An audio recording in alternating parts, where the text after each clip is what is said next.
Kamala Harris anunciou o governador de Minnesota, Tim Walz, como escolhido para ser o vice dela na chapa presidencial. A expectativa já era grande para essa semana. O anúncio foi feito pela democrata nas redes sociais.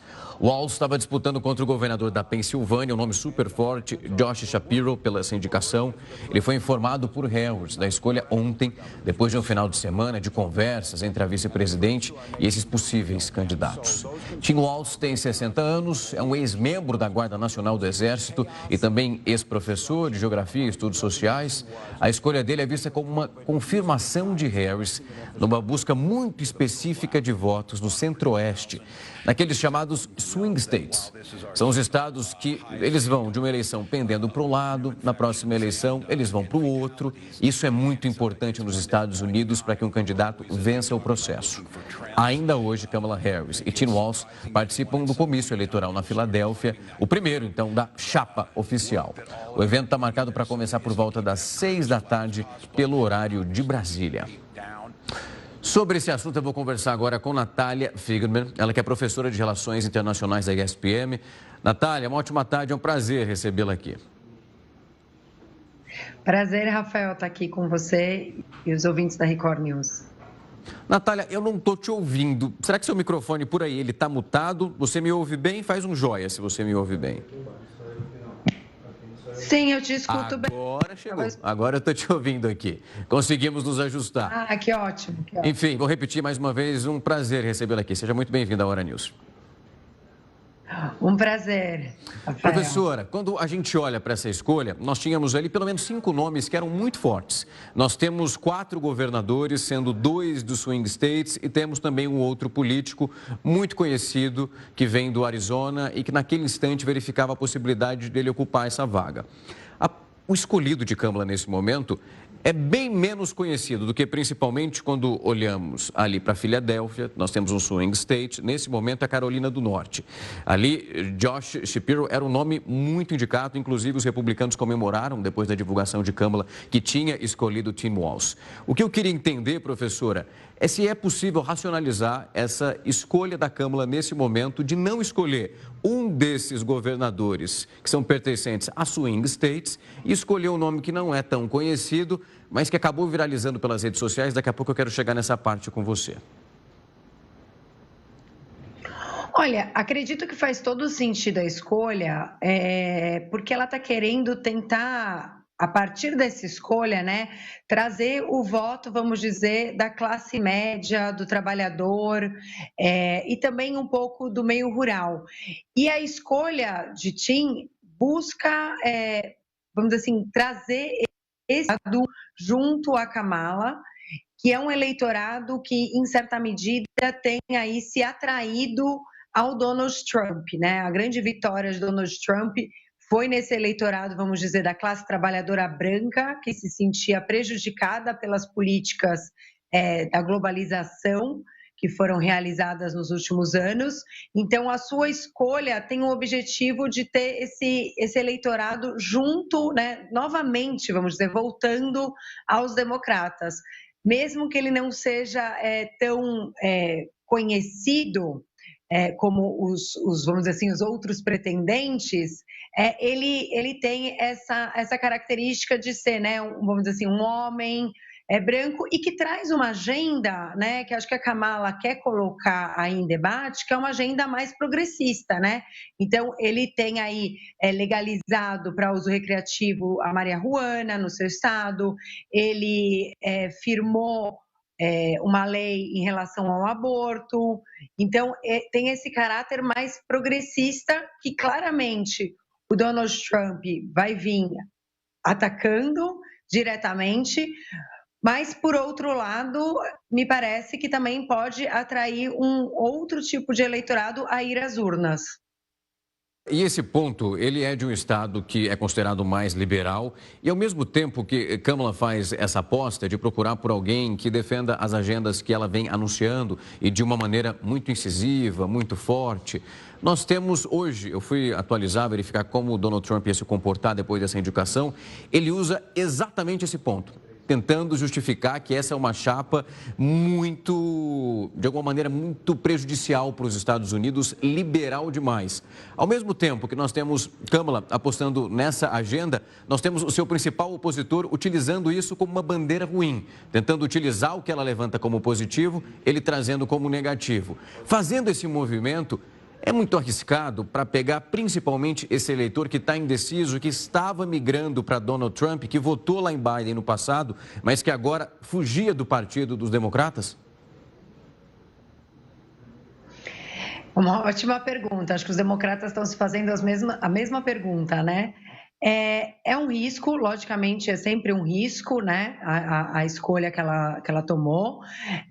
Acho que o Partido Democrata tem ciência desse risco, mas, do meu ponto de vista, o Partido Democrata sabe muito bem que é um momento decisivo da campanha e entende que o governador e, vamos dizer assim, o sucesso das suas políticas, porque, querendo ou não, ele tem um resultado muito positivo para apresentar, podem impactar positivamente, uma vez que esse resultado deixe de ficar somente ali no Estado, né, mas passe também a ser conhecido na esfera nacional, talvez atraindo um eleitorado jovem aí às urnas, né, um eleitorado mais progressista, que não estava interessado em ir às urnas quando a gente tinha a candidatura do Joe Biden.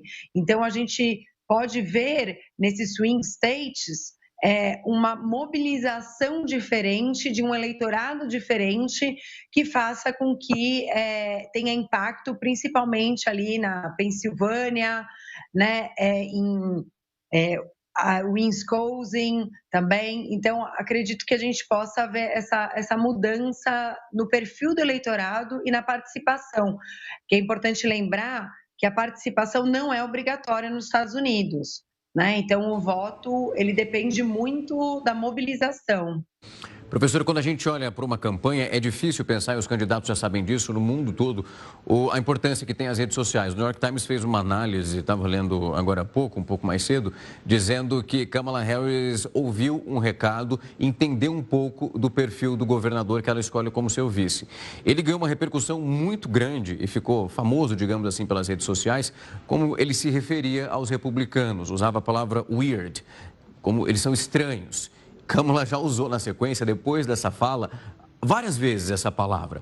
E eles estão dizendo que, de alguma maneira, eles tentam colar esse, digamos, esse adesivo nos republicanos, coisa que os republicanos fazem há muito tempo, principalmente na figura de Donald Trump, que é de pegar, ele chamava Sleepy Joe, chamando Joe Biden de dorminhoco, de soneca, e que pegou também.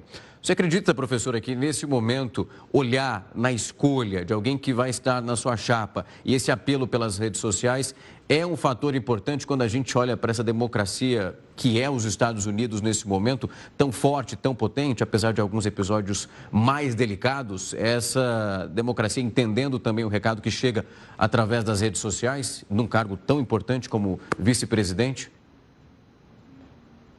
Sem dúvidas, Rafael, as redes sociais têm impactado, né, as eleições dos Estados Unidos e de outros países do mundo.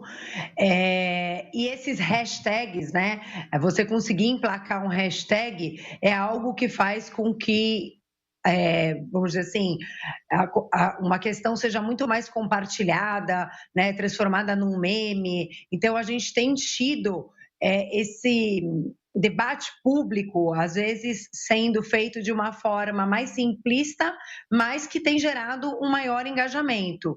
Então, do meu ponto de vista, os democratas estão preocupados com isso, sabem da necessidade de gerar engajamento por meio de hashtags e via rede social. Então, eu acredito que é uma escolha assertiva. No entanto, não temos ainda, vamos dizer assim, material, evidências que mostrem que esse hashtag vá emplacar, né? Já tivemos tentativas anteriores de emplacar outros hashtags que não deram certo. Nem sempre dá certo, vamos dizer assim, um hashtag. Mas acredito que tem essa tentativa, sim, até para se contrapor ao discurso do Donald Trump, né, que já tinha montado toda a sua campanha pensando no Sleeping Joe. E agora ele tem que repensar a sua estratégia de campanha. Professora, para eles, com o anúncio hoje desse agora vice-presidente de Kamala Harris, o governador, nós temos ali uma comemoração que aconteceu. Eu já vi algumas análises feitas, principalmente na mídia americana, dizendo que para os republicanos, em certo ponto, é um alívio, porque como nós falamos aqui de outros 2 swing states, onde esses candidatos a concorrer a essa vaga acabaram não sendo escolhidos, isso de alguma forma dá um pouco mais de campo e margem para os republicanos conseguirem abocanhar os delegados dali. Olha, eu acredito que isso não é verdade, né? Não é necessariamente, se você escolhesse, vamos dizer, os pretendentes que eram ligados a esses swing states, que eles iriam levar voto diretamente a Kamala Harris, né? Então, do meu ponto de vista, o vice-presidente, ele é importante, né? E a escolha dele é importante para o sucesso de toda a campanha eleitoral, mas não é decisiva em si, né? Ele pode ter um impacto, mas não vai ser essa escolha que vai mudar completamente a campanha.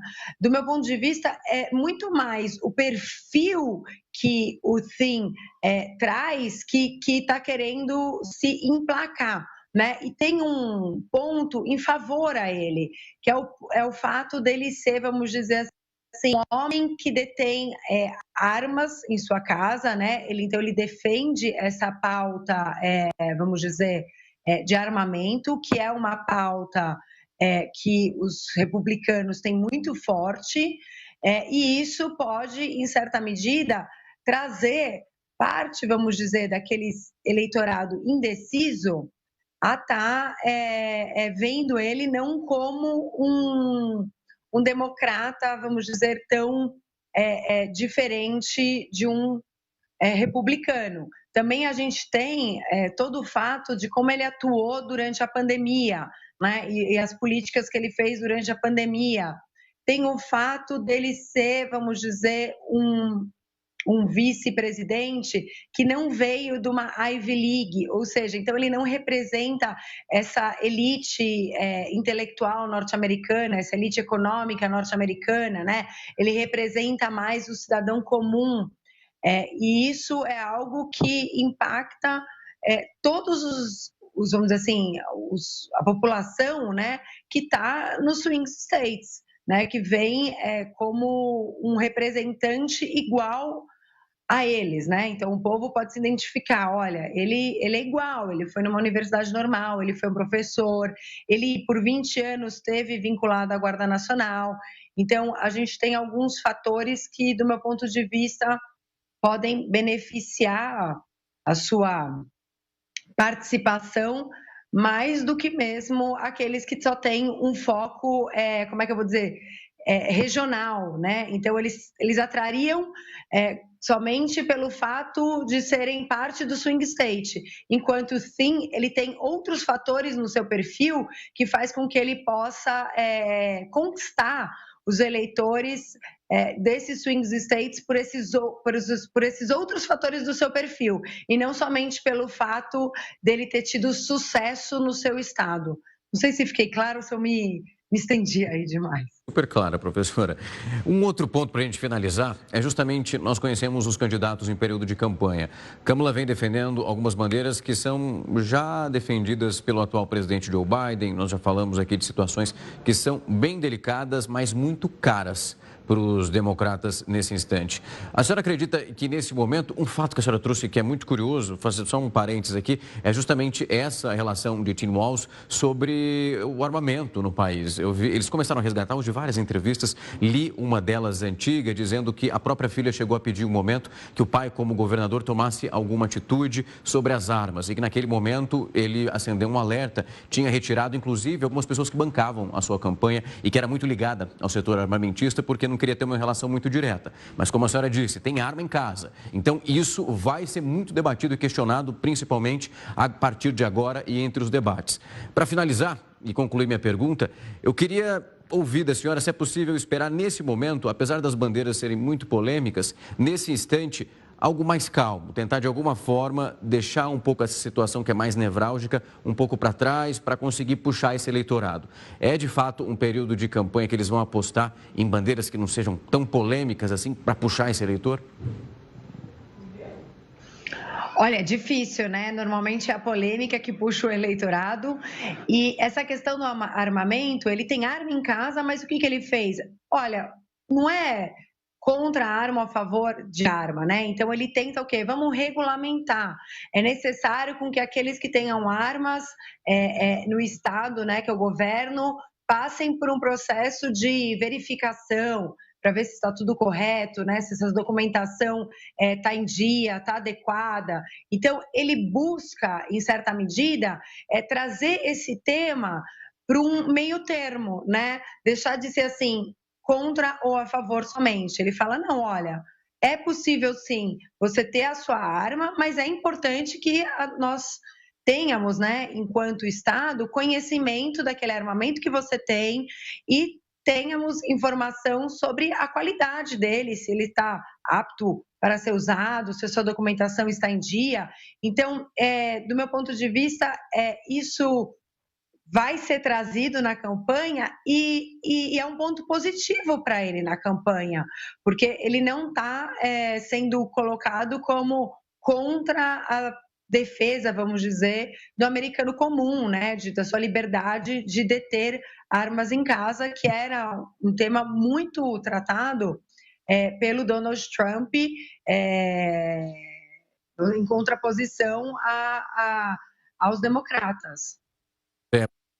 Eleição de apostas. Vamos agora acompanhar quais serão compradas pelo eleitor. Professora, queria muito agradecer o tempo, a disponibilidade de vir aqui conversar com a gente, esmiuçar um pouco os detalhes. Tem muita coisa que nós vamos aqui ainda trazer para quem nos acompanha. Vamos conversar possivelmente tantas outras vezes. Muito obrigado por falar conosco.